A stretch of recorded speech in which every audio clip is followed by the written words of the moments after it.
So now let's move on to Seaborn. And Seaborn is another data visualization library in Python. So here in this cell, I imported pandas as PD, matplotlib as PLT, and the reason why I imported matplotlib because it works hand in hand with Seaborn, and I want to use it to create some labels, axes, and so on. And here I imported Seaborn as SNS, and I stored our CSV into a data frame. So let's run that cell, and you see we get our data frame. So first let's create a bar plot. So to do that, we put sns.barplot, and then we, in brackets, we set our x to equals, we want our region column, and set the y to equals our population column. And let's run that. And you see we created our bar plot. If we want to remove this confidence interval or error bars, we set the error bar argument to none.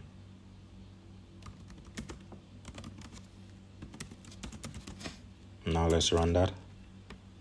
It's error bars with a no S. Let's run that. And remember in matplotlib, to remove this, we had to put plt.show. But with Seaborn, we could just add a semicolon and run this. And you see it was removed. If we want to change this to a horizontal plot, we simply change the x and the y. So instead of x here, we put y. Instead of y here, we put x.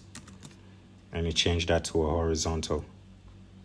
Let me put it back because I don't like it.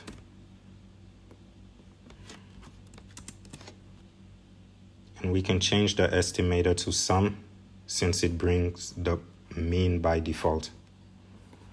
So to do that, estimator equals sum. Let's run that. And it brings up the sum of all the regions. We can use the hue argument for color coding, and it brings up a legend. So let's set hue equals to, and we're gonna set it to region. Let's run that. Oh, I forgot our data frame. Let me just put this in here and run that. And you see we got our hue. But what that does is that it shifted our bars. To prevent this from happening, we can use the dodge argument and set that to false. And let's run that. And you see we got it back how we wanted it. Now let's move on to count plots. And the count plot is basically like a bar plot except for the aggregation. It just counts each observation, and we just need to pass in an x or y value. So let's create a count plot, sns.countplot, and in bracket, we just pass the x value, region. And let's run that. Let me add this here to remove. And you see we got a count plot. And the reason why we imported matplotlib, so if we want to edit labels and titles. So I'm not going to explain this because I explained it in matplotlib in the previous videos. So let's set the fig to equals plt.figure to set the fig size to 10 by 4. Set the axis equal fig.add.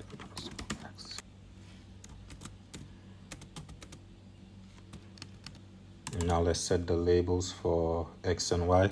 So x.set underscore x label, and we want to call it subregion. Set underscore y label, and I want to call it count. Let's set the title.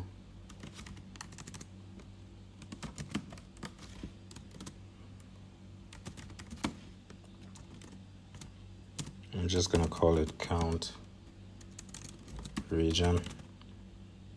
Then I'm gonna cut this, paste it here, and set the axis equals to the ax variable that we created. And let's run that. Now it's one title and T. And you see we created our labels, titles, and we resized our count plot. We can change the size to title by just adding the size argument and set that equals to, let's say 15. Let me put 20 so we can see the difference. And you see we got that bigger. And then we could do the same for the X and Y labels. Whoops.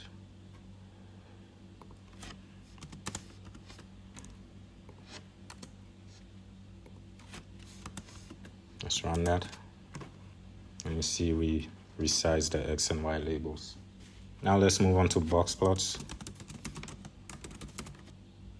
And before we do that, we're gonna load another data frame. I'm gonna call it players data frame. It goes to pd.read_csv. The name of our CSV file is players.csv. And then remember this CSV file, it has a lot of columns, and by default, Pandas doesn't show all the columns. So we have to set the pd.set option. And we want to display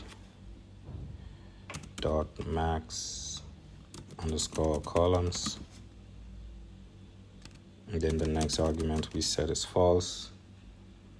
And now let's look at our data frame.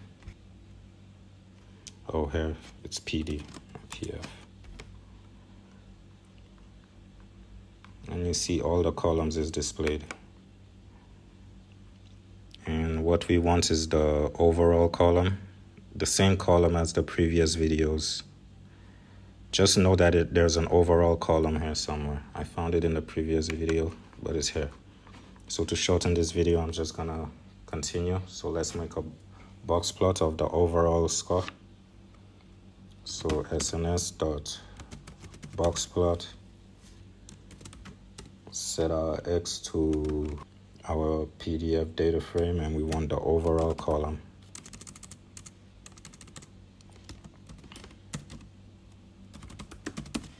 And let's run that. Let's add this here. And you see we got a box plot of our overall column. We can switch the vertical display. We just need to put Y here instead of X. And you see that changed the vertical display. If we want to remove the outliers, we set the flyers argument or flyer size argument, and we set that to 0. Let's run, and you see it, we remove the outliers. If we want to create a 2D box plot, we can set a X and Y argument. So let me just put this here. And then I'm gonna set Y equals to PDF. And I'm gonna choose the league name column.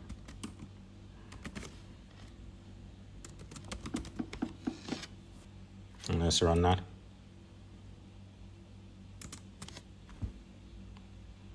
Oh, we need to put a comma here. Let's run that.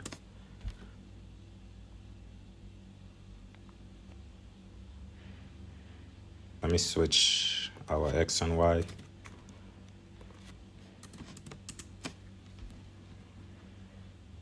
Instead of this league name column, let me just find another column so this looks better. I'm gonna put a real name. Let's run that. Oh, the name of the column is real face, not real name.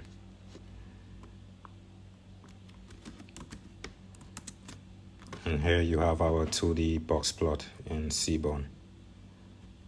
If we wanted to rotate the axis, we put plt.xticks and in bracket we use the rotation equals 45, and let's run that. And you see our x-axis, it was rotated. So this is categorical plots in Seaborn. So now let's move on to relational plots in Seaborn. And before we create a line plot, I've imported the necessary libraries, and we stored our Excel file into a data frame. If this doesn't work, you might need to pip install OpenPyXL. And here's our data frame. It's about stocks. And here we created a year column, and we extracted the year out of the datetime column to create a year column. So now let's create a line plot in Seaborn. So SNS.lineplot. We want to set the x to equals the date and the y to equals the closing amount.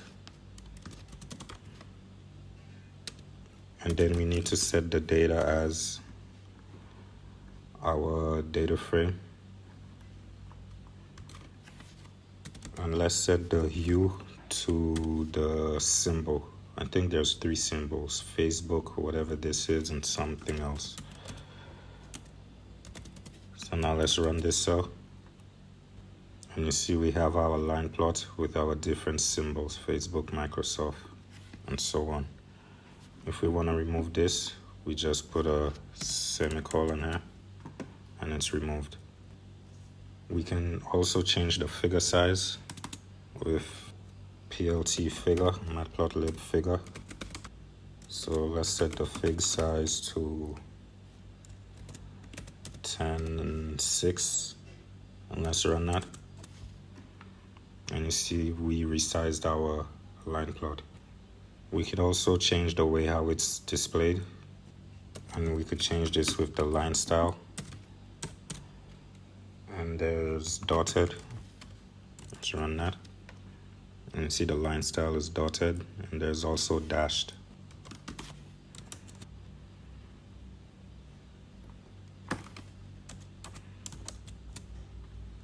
It's dashed with a ED. We can add our own colors, but the amount of colors need to correspond with the amount of symbols.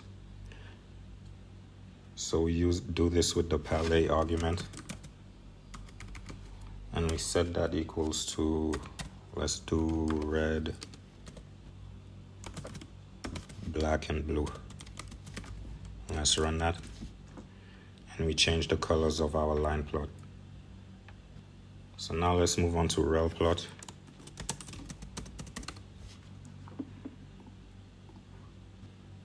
And a Rel Plot allows us to draw relation plots such as a line plot and scatter plots on a facet grid. And a facet grid is just a matrix of plot.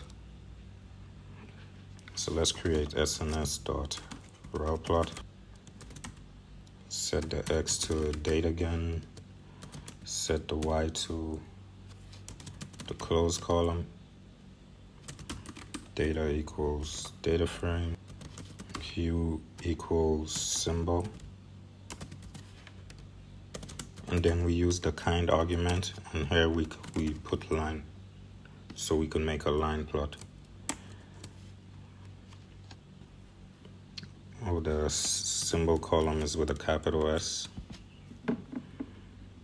And you see we did the same thing.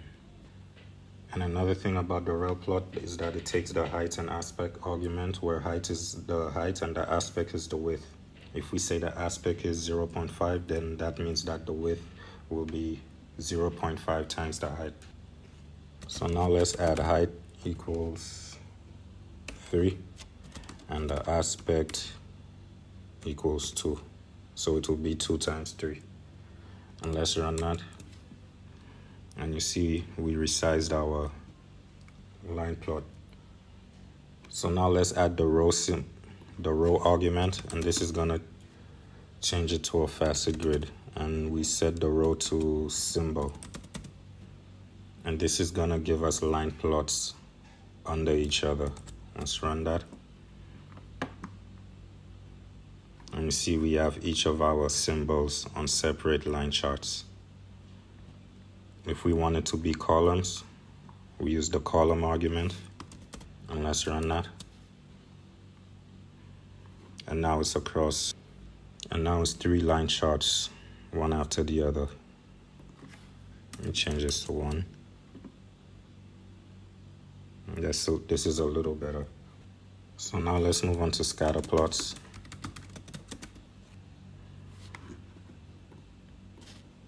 And before we do that, let's load a sample data set that SNS has. So I'm gonna set P equals to SNS.load underscore dataset, and the name of the Seaborn dataset is penguins. Let's look at that dataset. And here you see we loaded it. So now let's create a scatter plot in Seaborn. So SNS.scatterplot, and we're gonna set X to equals to body mass in grams, and Y to equals build length, and then we need to set the data to equals P, which is the variable where we stored the data set in. So let's run that. And what's the problem now?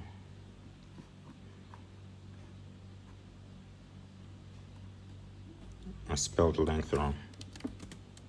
Let's run. And you see we got our scatter plot. We can add the U, and we'll set the U to the sex column.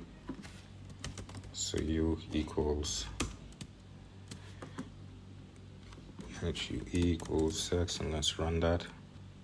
And you see we got the male and female scattered on our plot. Now let's use Rel Plot along with the facet grid. So I'm gonna write SNS.RelPlot, and it's gonna be the same X equals Y and the data. And we wanna set the column to, let's set island, because I think there's 3 or 4 different species. So the island column, and we have to specify the kind and set that equals to scatter. And let's run that. And you see we made a Rel plot, or a facet grid. The column is the island, so for every island it's gonna set its own scatter plot. We can also set row, and it will be one under each other. There you have it. Let me just put column because it looks better.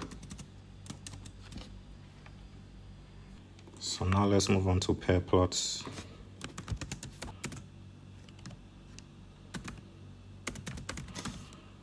And when we create a pair plot, we have to make sure that the data frame does not have too many numerical columns, because 4 numerical columns result in 16 plots, 8 results in 64, and so on. And it brings a scatter plot by default. So let's type SNS.pairPlot, and we put our variable P. Let's run that. And you see it created plots for all the categorical variables in the data frame. We can also add a U. So we set U to equals, let's see,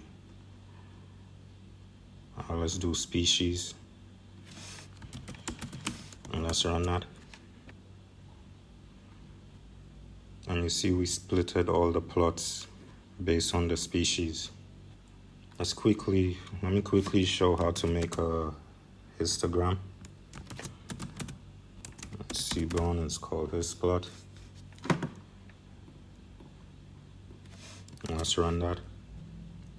So we do SNS.Histplot. Then we set the X to equals body mass, and the data equals P. And let's run that.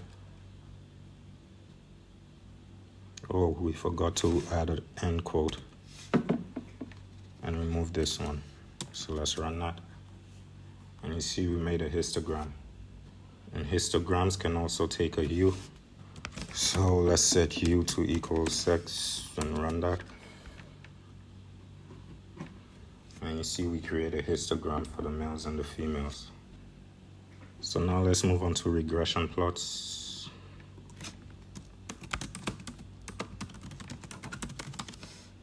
And to create a regression plots, we first need to find the correlations between two categorical variables. And to do that, we just type COR, R, and we run that. And we could see how strong each column is correlated. And you see body mass and flipper length has the highest correlation. So let's make a regression plot based on the body mass and the flipper length. So SNS.Rel Plot. We set X to equals the flipper length. Let me just copy it so I don't get it spelled wrong. And the body mass.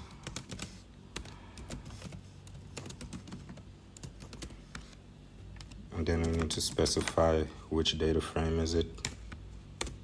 P. Let me add a semicolon and run that. And you see we drew a regression line, or the best fitting line inside of our scatter plot.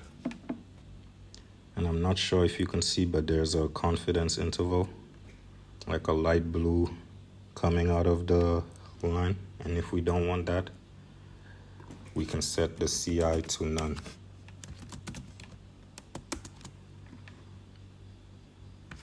And it was removed. So now let's move on to Lmplots, and with Lmplots we can plot a Rel Plot on a facet grid. So let's go ahead and do that.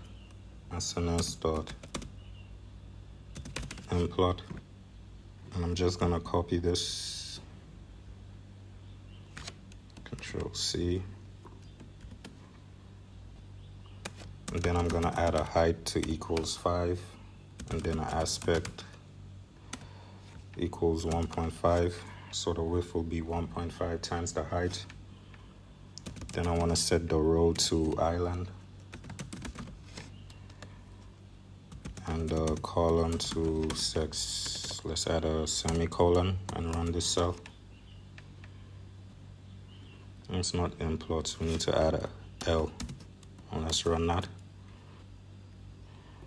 So it's Lmplots, not Implots. And here you see we created a facet grid of regressional plots based on the categorical values in our data frame.